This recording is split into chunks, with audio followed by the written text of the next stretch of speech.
amazing day of shooting. You know, what's great about this, it's based on reality. I mean, you've got a driver, you got a passenger playing the game. I mean, just a weird thing to be sitting and hearing and feeling all the senses from one car and then driving the same car basically in the simulator at the same track at the exact same time. You know, typically you're out here for a TV commercial and it's like 10 mile an hour, doors locked, windows up, and you're just putting around. We're plus 100 on every straightaway that we could get, inches apart, sliding, smoking the tires.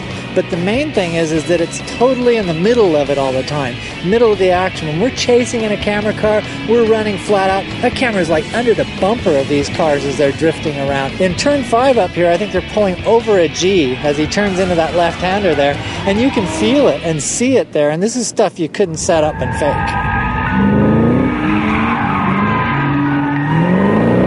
Laguna Seca is a very demanding track. It's one of those road courses that I really enjoy. It's got a lot of different elevation changes. Then you've got the famous corkscrew. You know, you can't even see. When you turn left into that corner, you can't see the apex for the right side of that corner down the hill. As you make that left over the top of the corkscrew, you're turning against the sky. You know, you're literally dropping out of an 8-story building as you go over the edge there. You obviously are familiar with Laguna Seca. How do you think that'll help translate into the virtual version of Laguna Seca and Gran Turismo PSP? Well, it translates pretty directly. The contour of every corner is all very, very exact. There's bumps, there's little camber changes that have a huge effect on the car in real life that you can, if you pay attention, you can feel them having the same effect in the game.